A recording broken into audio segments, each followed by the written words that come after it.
Hello, I'm going to share with you today a little bit of like what I'm working through myself personally at the moment, okay?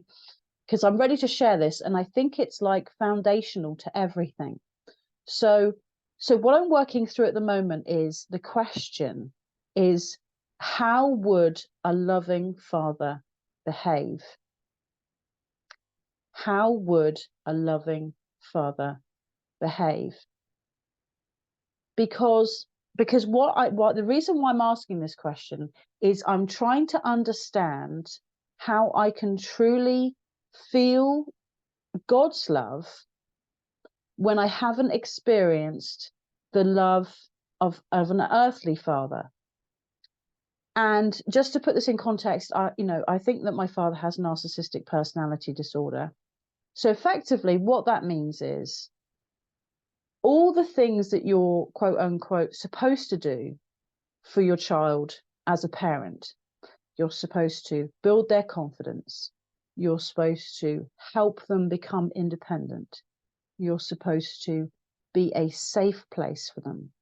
They're supposed to feel secure with you, and they're supposed to feel loved and accepted. Now, when you grow up in a narcissistic family, because it's not just the narcissist that's the problem, it's the whole family. The whole environment is not a safe place for a child. It's not a place where they feel secure. And it's not a place where they feel loved and accepted. And instead of their confidence and their self-esteem being built up, it's torn down. It's ripped to pieces. And instead of being encouraged to be independent, you're encouraged to be dependent on the narcissist. And this is the foundation of your life, okay? And this is how you spend your childhood.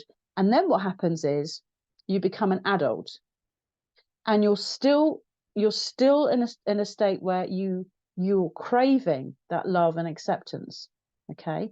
And that can manifest as people pleasing, no boundaries, inability to say no, feeling used by people, getting involved in toxic relationships. So there's always been this pattern of toxic friends, toxic partners, toxic bosses, toxic colleagues, toxic neighbors. There's this constant pattern of toxicity from having experienced a childhood in a toxic family. Okay. So, and that's what you take into your adulthood with you until you start to realize. And what happens is the narcissist knows exactly what they're doing. They will create situations where you're constantly striving for their love and approval, okay? But they'll keep it always just out of reach. It will be just out of reach. So it will be like the carrot that you're constantly reaching for all the time. The reward that you're constantly striving for is for their love and approval.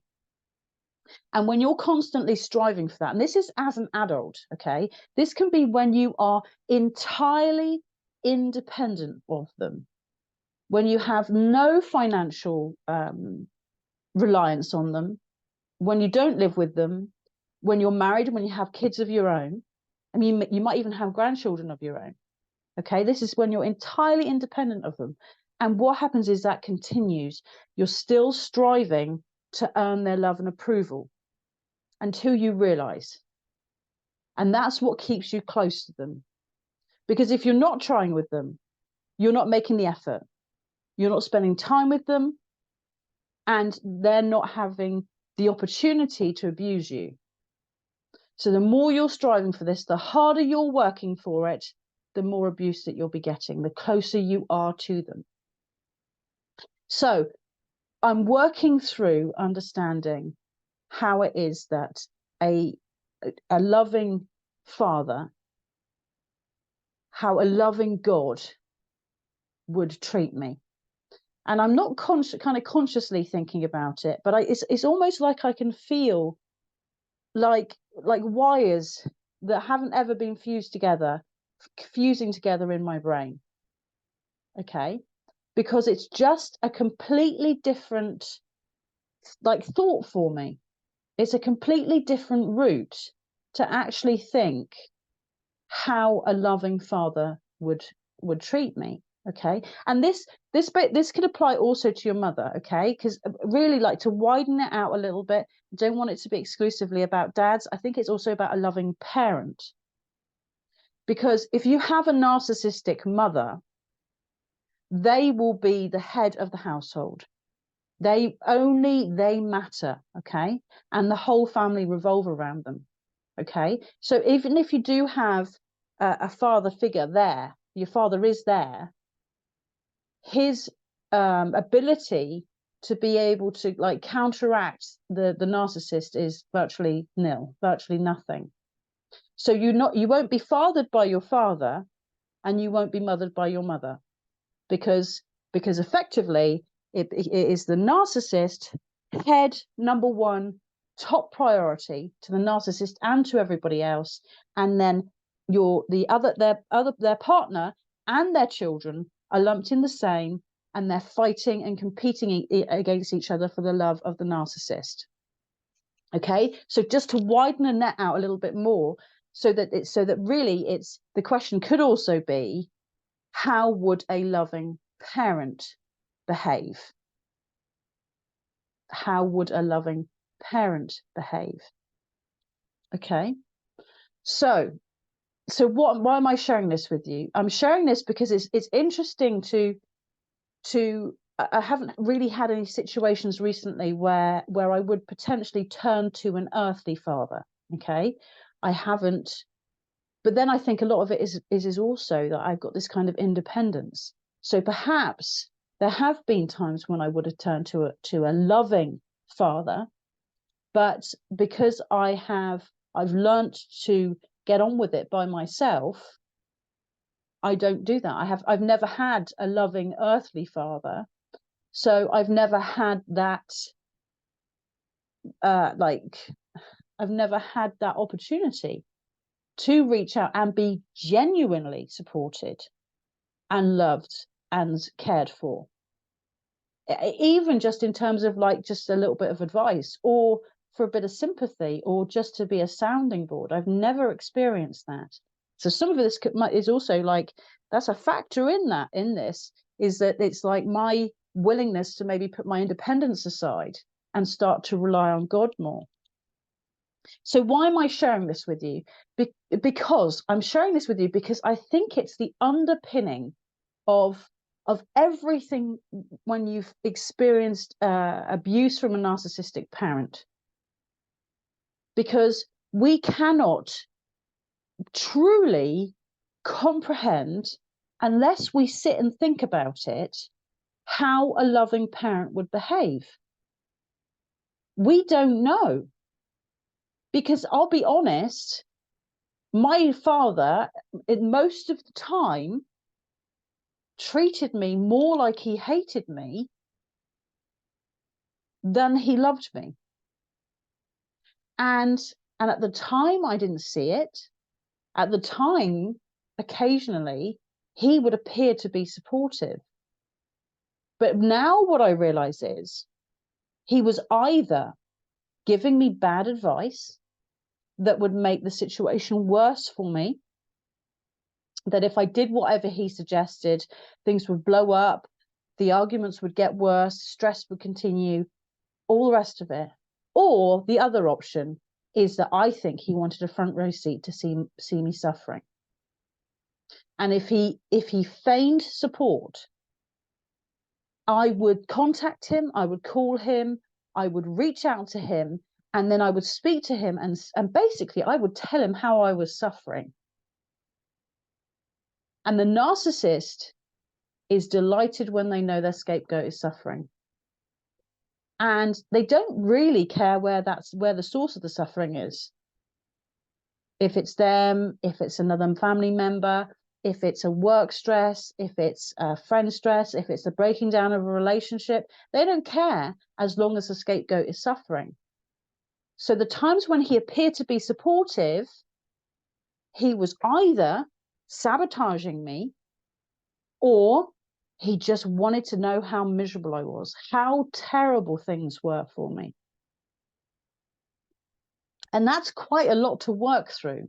That's quite a lot to think through. So I'm also sharing this with you because I have a story. I had something that I experienced that just blew my mind. Okay. And what I was thinking was, we've recently moved house, and where we were previously, we were right next to open fields. And what I started to do just before we left, was I started to go out at about dusk, and I could see the owls swooping over the field. And it started because I saw I think it's called a long-eared owl, on one of the trees. And I thought, oh, wow, that's amazing. I want to go out and make this a thing. So I started to go out at dusk, hoping that I would see the same owl again, or another one. I didn't mind. And I felt a bit sad because where we're living now, I don't have that opportunity. We don't have the same kind of environment around us as we had previously. And it was just a fleeting thought in my head. Okay. And the other thought that I had was, where I'm living now, they have a lot of hares. And when we came here to find this place to rent, we would like look out the bedroom window and we could see the hares running in the field. Okay. And I've never experienced that before. And I was also feeling a little bit sad that we'd been here for however long, a few weeks, a month, whatever it had been, and I hadn't seen any hares. So we were coming back from church, and it was kind of twilighty time, like, but still quite early, but it was just starting to get dark, just, a little bit. And as we pulled into our lane, there, framed in the tree, hanging, on a branch across the road, was a beautiful barn owl. And I've never seen one before. And it was just like it was framed. It was just like the photo. You just wanted the camera, and it would have been the perfect shot. Okay, absolutely beautiful. And we kind of pulled past it, and then went back. And then as we were driving back, it flew off the branch across the field, and then went off on its way. So I also saw it flying. And almost, and just after the owl left the tree, I looked down to the base of the tree, and there were two hares running in the field, just beyond the little tiny hedge that I could see. And I am utterly convinced that was God. And it blows my mind, because it wasn't a prayer. I didn't put a request in. I didn't ask for it. I just thought, oh, I feel a little bit sad. I'm not going to see my owls anymore. And I haven't seen the hares yet. And there they were. God laid it all out for me. So what it's making me realize is, there's like certain ways in which I understand I don't know what it's like to have a loving father. Okay. But what God did then was, he went over and above. He went, like, well, and I'd never seen an owl like that either. I'd just seen glimpses of them. I'd seen the long-eared owl in the tree, but it had flown away quickly, and it was just a quick glimpse before I'd managed to get my son out to have a look. So, but this was like, it was laid on. It was like God saying, I love you so much that I want to, like, bring you little things that bring you joy. So that it's not just about, like, the big things, the big supportive things. It's not about, like, the big decisions in life. It's not just about it's about that. It's about just the little things too, that just bring pleasure, and like a demonstration of his love. Because I'm utterly convinced that's what it was. Utterly convinced that's what it was. And that's what's also fueling my thought processes about what it feels like to have a loving father. Because it's one thing to be like, to know that you've got a loving father that's there for you. Okay. And it's another thing to be like, there's a loving father who wants to just bring you joy, do nice things for you, just because he can. And just because he wants to show you how much he loves you. And that then is like, that just then blows my mind, that I have to sit with for longer. Because it's one thing to be like the practicalities of having that support, and another thing to be like over and abundantly showing his love in just what seems like a really small and insignificant way, but actually for me was massive, because that's how much he loves me, that he didn't want me to not see an adult and not to see the hairs. So he laid it on for me. It was all there. And that's, like I say, what's also fueled why I'm asking this question, why I'm sitting with it. Because I went no contact when I was 36. So up for 36 years then, I had experienced a father that was the complete opposite of what a loving and caring father should be. And now I want to sit with it, to work through how a loving father would behave. And what I might do is just look back and think about some of the experiences in my lifetime when I felt that my father was sabotaging me, or he was increasing my stress level, or he was wanting to witness my misery, and think about how a loving father could have reacted, what that would have been like.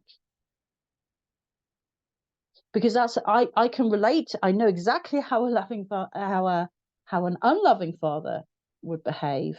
But if I could just think about how a loving father would behave in those circumstances, because that's real to me. I know what it feels like to be the other end of the spectrum. I know what it's like to have a father who really wants to see you miserable. I know what it's like to have a father who delights in my suffering. And there to think about my heavenly father who delights in me feeling his love, and just sent me that gift of the owl and the hares just because he could, just blows my mind. So it's still something I'm sitting with, and I might be sharing more videos about this as I have more realizations and more stories to share. But I wanted to share this with you because this is where I'm at. This is where I'm at. I'm finding that I'm getting so much. I'm getting so much from going to church, from being in my Bible, from working through. So approaching my healing in a different way now. Approaching my healing the lack of love from my earthly father with the abundant love, incredible love that I have from my heavenly father.